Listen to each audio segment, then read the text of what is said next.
आप देख रहे हैं एसडीएम न्यूज़। मैं हूं रियाज अंसारी। इस वक्त मैं महाराष्ट्र के ऐतिहासिक शहर औरंगाबाद से बात कर रहा हूं और इस वीडियो को मैं हमारे शहर के आदरणीय police commissioner Nikhil ji Gupta sir के नाम है और तामीर मिल्लत जो जमील बेग कमेटी के ज़ेर तमाम जो नौजवान वॉलंटियर्स काम करते हैं उनके नाम है और तमाम शहर के मुसलमानान औरंगाबाद के नाम है। सबसे पहले मैं आदरणीय पुलिस कमिश्नर साहब से मुखातिब हो रहा हूँ कि सर हम भी लगातार कवरेज करते हैं, सोशल वर्कर हैं और पिछले 2 साल कोरोना के कारण ईदगाह में नमाज़ नहीं पढ़ी गई थी, लेकिन उससे पहले के हमने हमेशा उस काम में हिस्सा लिया है और ट्रैफिक कंट्रोल करने में इसमें हम हमेशा योगदान देते आए हैं और अभी भी देंगे। लेकिन सर क्योंकि औरंगाबाद के जो हालात है और आज से 5-6 साल पहले जो आबादी हुआ करती थी औरंगाबाद की, उसको देखते हुए हम समझते हैं कि औरंगाबाद में जो ईदगाह है वो बहुत खचाखच भरने वाली है, काफ़ी लोग आने वाले हैं और औरंगाबाद इस तरह का माहौल जो गुज़र गया रामनवमी के दंगे को लेकर, वो अनवे के अंदर जो घटना हुई वो, और उसके अलावा और भी जो आपकी घटना समाचार पत्रों जरिए मिलती है वो, तो उसको लेकर चंद बातें मैं ज़रूर समझता हूँ कि आपके सामने रखूँ कि सर ट्रैफिक ईदगाह में हम देखते हैं और शायद आपको भी अनुभव होगा, पता नहीं, लेकिन यहाँ के जो स्थानिक अधिकारी है वो और जो यहाँ के जितने लोकल के लीडर्स हैं, उसमें बड़े लीडर भी हैं जिसमें आमदार भी आते हैं, खासदार भी आते हैं और जो नगर सेवक भी आते हैं, उनको अच्छी तरह से पता है कि सर जब ईदगाह में एंट्री होती है तो जो भीख मांगने वाले लोग हैं वो जहाँ पर यूँ समझ लीजिए कि जहाँ से ईदगाह शुरू हो जाती है, जहाँ लोग नमाज़ पढ़ते हैं, तो हम देखते हैं वो परिसर झाड़ के नीचे तक लोग आजू बाजू जो है तो भीख मांगने वाले बढ़ जाते हैं। खैर उससे कोई आपत्ति नहीं है, वो गरीब लोग हैं, पेट के मारे आते हैं,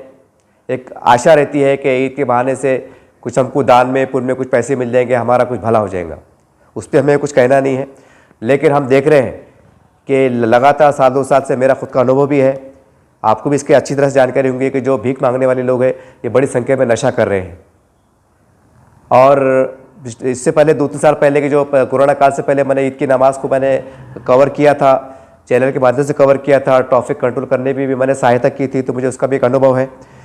कि भीख मांगने वाले कुछ 10-12 साल के युवा होते हैं, कुछ 20 साल के नौजवान बच्चे होते हैं, यहाँ तक कि कुछ महिला होती हैं, तो वो नशे में जो तो नशा कर लेते हैं। ऐसी स्थिति आती है। ऐसी स्थिति में ज़बरदस्ती किसी का हाथ पकड़ लेना कि दो सेठ जी, दो भैया जी पैसे, या किसका शर्ट खींच लेते हैं या कोई बदतमीज़ी से बात कर लेते हैं, ऐसी बात होती है। तो चलिए सर वो भी बात समझ में आती है कि चलो कुछ हो जाता है। लेकिन जिस प्रकार से अनवे के अंदर जो घटना हुई थी, वहाँ पर एक मौलाना साहब को जो है तो उनके साथ जो भी हुआ था वो आपको पता है, काफ़ी समाचार पत्रों में आया है। और यूपी के अंदर जो अतीक अहमद जो उनकी जो हत्या हुई, जो पत्रकार बन के जो लोग आए थे,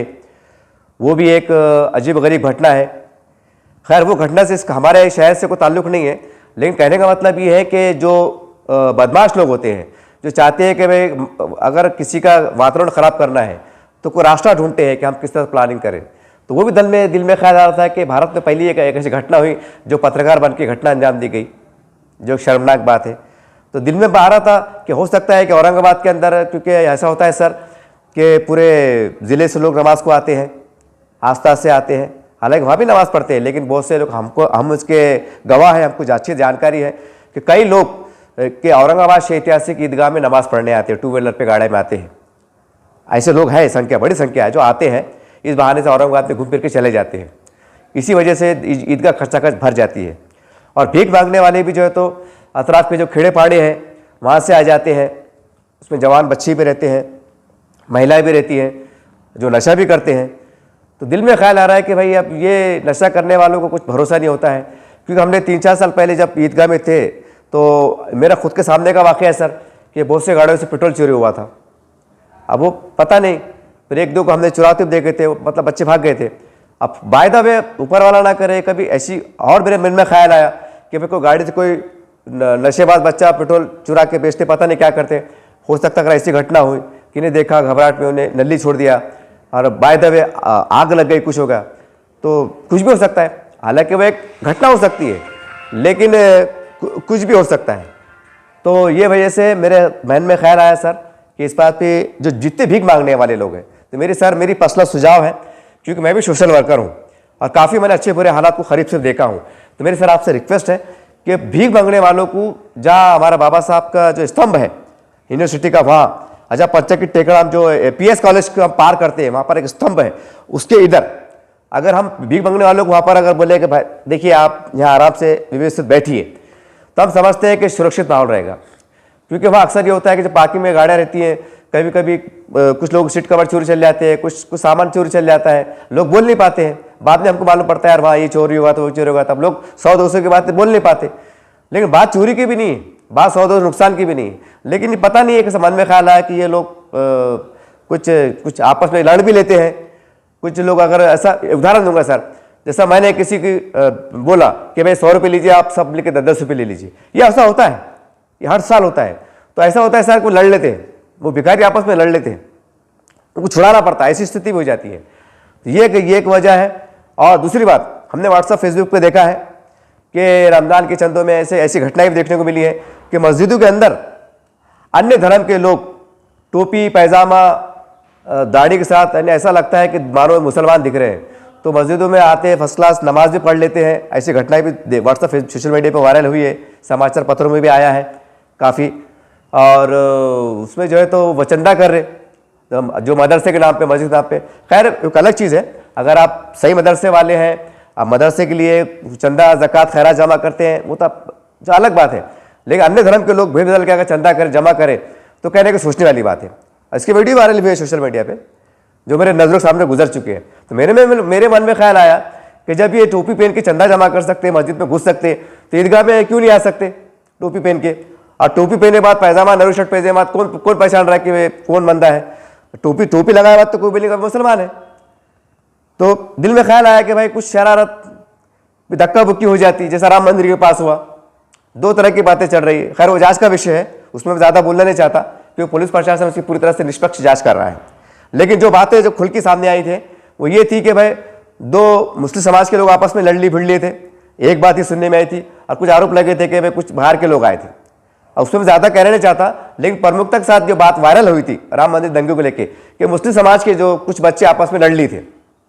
उसके बाद ये घटना हुई थी। तो मेरे मन में ख्याल आया कि भाई कुछ अन्य धर्म के जो लोग जो चंदा करते पकड़े गए, वो अगर ईदगाह में आ गए, कोई धक्का बुक्की करे, नमाज पढ़ते हुए कुश्ती भी अपना लड़ लिए, तो बात तो यही वायरल होंगे औरंगाबाद में कि भाई ईदगाह के अंदर कुछ मुस्लिम बच्चों ने नमाज के वास्ते, सफ़ा बनाने के वास्ते, वजू के वास्ते लड़ लिए। सर ये मेरा हो सकता है मैं गलत कह रहा हूँ, लेकिन सर जो वातावरण चल रहा है, तो एक जवाबदार नागरिक के होने के ऐसे से मेरे मन में ख्याल आ रहा है। जब सर मेरे मन में ख्याल आ सकता है, तो फिर कुछ भी हो भी सकता है, क्योंकि सारी बातों को हम देख रहे हैं, बहुत सी बातों को हम जानते हैं, बहुत सी बातों को हम कुछ पर्दे के पीछे भी रहती हैं, ये सबको पता है। तो मेरी आपसे रिक्वेस्ट है सर, जितने भी भिखारी लोग हैं, बाबा साहब अम्बेडकर का पुतला, और इससे बेहतर आपको जो अचूक लगता है, क्योंकि मैं भी सोशल वर्कर हूं और हम भी सेवाएं देते हैं, तो हमको भी उसका बहुत गहरा अनुभव है। पुलिस प्रशासन अलर्ट है, पुलिस की कमी नहीं है, सुरक्षा बल तैनात है, इसमें कोई शक नहीं है। लेकिन सवाल ये सर कि हर पुलिस वाला हर बंदे पीछे थोड़ी रहेगा, ये भी सोचने वाली बात है। तो इसी तरह से आपसे रिक्वेस्ट थी। और जो पत्रकार आ रहे हैं, हमने देखते हैं कि वो आमतौर से रिवायत का कल्चर का हिस्सा है कि उनको फ्रैंकली घुसने दिया जाता है, बेचारे दीवार पर चढ़े जाते हैं, खड़े रहते हैं, कोई उनको इतराज़ भी नहीं करता है। तो अब हो सकता है कि जो पुराने जो लोग हैं उनको मालूम है कि सामने से नमाज से नहीं गुजरना, कहाँ से चढ़ना, कैसे खड़े रहना। अब कुछ नए युवा पत्रकार भी आ सकते हैं जिनको मालूमात नहीं, किसी नमाज पढ़ने वाले सामने गुजर जाएंगे, क्योंकि नमाज के सामने से गुजरना एक बहुत बड़ा पाप माना जाता है। अब वो सादगी में गुजर जाएगा, फिर उसके ऊपर से बहस हो जाएंगे, फिर तो समझ रहे, ऐसा भी हो सकता है। तो पत्रकारों को भी, जो नए पत्रकार अगर आ रहे होंगे बंधु, जिनको मालूमात नहीं, तो आपसे रिक्वेस्ट है कि जो गाइडलाइंस आपको दी जा रही है, उसके इस पे पुलिस प्रशासन आपको आदेश गाइडलाइंस जो दिएगा उसके अनुसार काम कीजिए। ये वहाँ की जिम्मेदार कमेटी जो आपको एक सुझाव देंगे, एक मशवरा देंगे, आपको राय देंगे, उसके हिसाब से काम कीजिए। तो वो भी एक सुझाव देना था आपको। और तामीरी मिल्लत के जो नौजवान हैं, हम देखते हैं कि आपकी सेवाओं को सलाम है। आप जिस तरीके से पंचक्की से लेके, घाटी से लेके, पूरे मकई गेट से लेके पूरे परिसर फैल के जो काम करते हैं, ट्रैफिक कंट्रोल करते हैं, वो बहुत काबिल तारीफ है। तो अब की बारी में थोड़ा सा परिवर्तन ये कि ट्रैफिक की जो गाड़ियाँ होती है, हम देखते हैं कि ट्रैफिक वाले सब एक जगह जमा हो जाते हैं नमाज के टाइम अलग, तो आप थोड़ा फैल के खड़े रहिए। आप जहाँ तक गाड़ियाँ हैं खड़ी भी है थोड़ा फैल फैल के खड़े रहिए, थोड़ा सीटी बजाते रहिए हल्का हल्का, क्योंकि हम देख रहे हैं कि अभी काफ़ी पिछले दो चार बार मेरे सुनने में आया कि गाड़ी चोरी चलेगी, गाड़ी चलेगी, क्योंकि मैंने कहा हो कि अतराफ के लोग भी आते हैं। अब पता नहीं कोई गाड़ी चोर अगर आ गया, एक दो चार गाड़ी चुरा के भागने करा, पकड़ा पकड़ी हुई, तो थोड़ा सा आप अपने अलर्ट रहिए, क्योंकि पुलिस प्रशासन तो पूरा ग्राउंड की उधर की निगरानी करेगा, वो काफ़ी बहुत अच्छे से हमारी देखभाल करेंगे। लेकिन जो बाहर तक जो परिसर है वहाँ भी पुलिस रहती है, ऐसे नहीं बोल के नहीं, लेकिन अगर आपने उनकी जिम्मेदारी संभाल ली तब समझते पुलिस प्रशासन की बहुत बड़ी राहत मिलेंगी, उनकी एक मदद मिलेगी। ये आपसे रिक्वेस्ट है। और तीसरी बात ये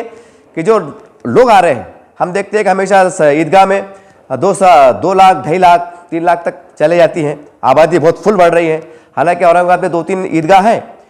उसके बाद भी फुल जाती है, ये बात भी सही है। तो तमाम आने वालों से मेरी बहुत अदबन गुजारिश है कि मैंने खुद देखा हूँ, अब पूरा शहर औरंगाबाद जानता है, तकरीबन मुसलमान जानते हैं कि आप छोटे छोटे बच्चों को साथ में लाते हैं, 10 साल के बच्चे हैं, 5 साल के बच्चे लाते हैं। देखिए अच्छी बात है, उससे मैं एतराज़ नहीं है मुझे,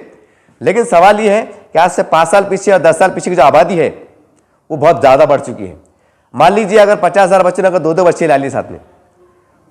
50,000 लोगों ने 2-2 बच्चे साथ में ला लिए तो 1 लाख बच्चे हो जाते हैं। समझ में भी नहीं आ रहा 1 लाख बच्चे खचाखच। तो कहने का मतलब ये है कि मौसम भी ख़राब चल रहा है, कभी भी ठंडी हवाएं छुड़ी आ रही है, कभी आबार उठ के आ जा रहा है, पानी आ जा रहा है।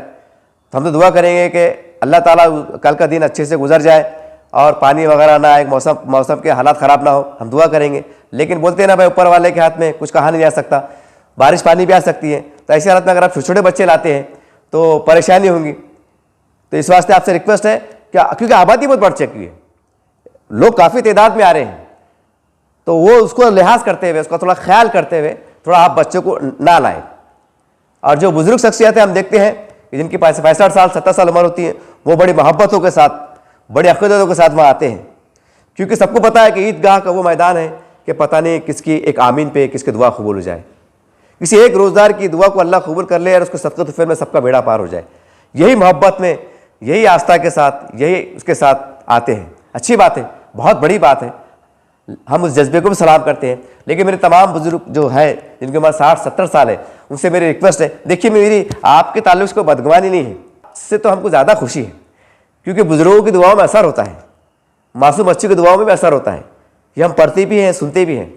लेकिन मैं बुजुर्गों, जो हमारे बुजुर्ग हैं उम्र दराज, उनसे गुजारिश कर रहा हूँ कि देखिए नौजवानों की तादाद बहुत संख्या बढ़ती जा रही है। उसमें होता है कि आप बुजुर्ग हैं, कोई शुगर का पेशेंट रहता, कोई हार्ट पेशेंट रहता, उसको चलना नहीं आता, किसी घुटने दर्द रहता, और जब झुंड निकलता है तो धक्के लगते बुकते लगते हैं। मैंने अपने आंखों से देखा हूँ, कोई गिरते गिरते गिरते बचते हैं, उसको साइड में लेना पड़ता है, पानी पेश करना पड़ता है,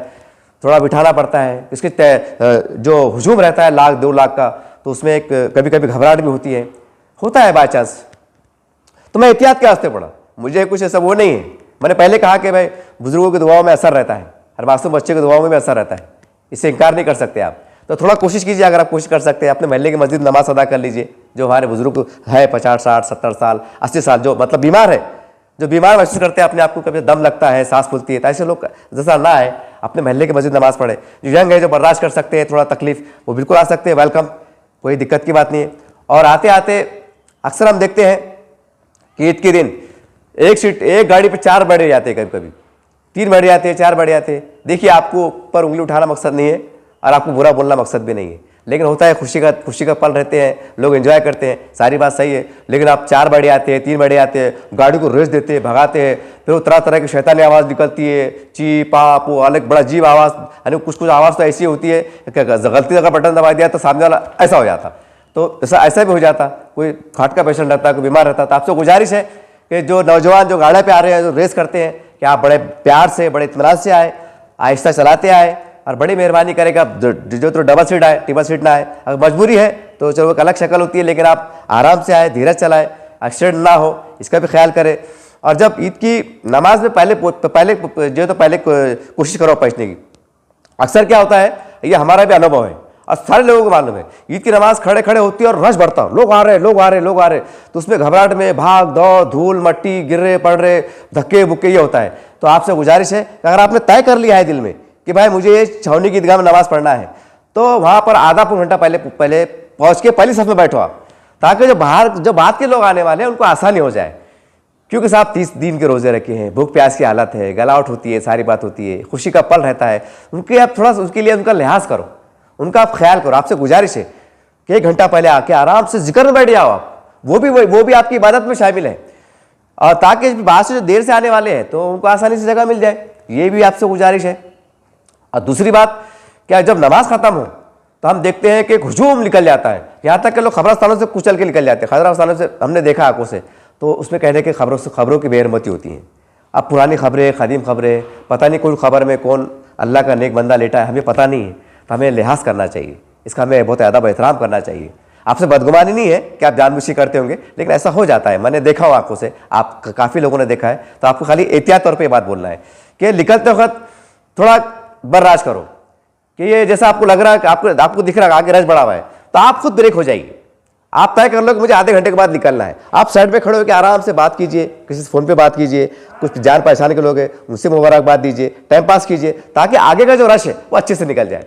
तो वो उनको भी आसानी हो जाएंगे। क्योंकि गाड़ी निकालना फिर रोड पर लगना आधा घंटा लग जाता, तो वो आधा घंटा पास करे तक फिर आप जो बाद में निकलेंगे तो आसान जाएगा। इस तरह से पुलिस प्रशासन की मदद हो जाएगी, जो वॉलंटियर्स काम कर रहे बहुत मेहनत के साथ, जुस्तजू के साथ, उनकी भी मदद हो जाएंगी। तो आपसे चंद बातें कहनी थी। और दूसरी बात देखिए, आप जैसा मैंने कहा कि भाई चंदे के वास्ते टोपी पैदा में लोग चंदे को लेके घूमते, कोई गाड़ी चोर भी निकल जाते, तो जो हमारे खदीम मस्जिद शागन की मस्जिद है, शाह सुख्तिया की ईदगाह है, रोज़ेबाग की ईदगाह है, छावनी की ईदगाह है, और जो बड़ी बड़ी मस्जिद है, तो वहाँ के जिम्मेदारों से गुजारिश है कि अगर आपके पास तो खैर जो तो कैमरे का निज़ाम है, आप कैमरे लगाते हैं, लेकिन ऐसा हो जाता है लापरवाही से, कभी मुंह नीचे हो रह गया, कभी सही सेट नहीं करे, एंगल सेट नहीं लिए, कभी बटन दबाना भूल गए, कभी चालू करना भूल गए, तो कल प्लीज़ आपसे रिक्वेस्ट है कि अपने जो टीवी कैमरे लगाते हैं आप उसको ज़रा अलर्ट पे रहिए। और जो बच्चे नमाज सुबह में पढ़ने वाले हैं उनसे गुजारिश है कि आप वॉलंटियर्स बनकर छावनी का रुख कीजिए और पूरे ट्रैफिक को कंट्रोल करने की कोशिश कीजिए, पुलिस प्रशासन की पूरी सहायता कीजिए, ये आपकी जवाबदारी है। सिर्फ 2 घंटे की बात रहती, 2 या 2.5 घंटे की बात रहती, बड़े इत्मीनान के साथ, बड़े एहतराम के साथ, जैसा हम तबलीग जमात के इस्तेमाल में करते हैं। क्या प्यारा मंजर रहता साहब, 5 लाख 7 लाख 10 लाख पब्लिक रहती, हजारों वॉलंटियर्स काम करते, और पुलिस प्रशासन 300-400-500 रहता। हमने देखा है, ये सत्य है, ये बहुत बड़ा सच है, और किसी को तकलीफ नहीं होती। कोई पानी पेश करता, कोई खाना पेश करता, बड़ा इकराम, पुलिस प्रशासन की भी मदद करते। तो वही उदाहरण को देखते हुए जैसे आप जमात के इज्तिमा में काम करते हैं, वही जज्बे के साथ अगर आप ये जितनी भी 3-4 हमारे यहाँ शहर में ईदगाह है, वो ट्रैफिक कंट्रोल करने में, पार्किंग कंट्रोल करने में अगर आप दिल जान से काम करें बड़े एहतराम के साथ कि साथी भाई जरा आप इधर से निकलिए, भाई आप थोड़ा रुकिए, थोड़ा उनको जाने दीजिए, थोड़ा सा एक मदद करें आपने, तब समझते हैं एक बहुत बड़ी मदद हो जाएगी। और जो अजनबी लोग हो सकता है वह आपको दिखाई दिए, अगर आपको ऐसा लगे देखिए कोई बदगुमानी नहीं है,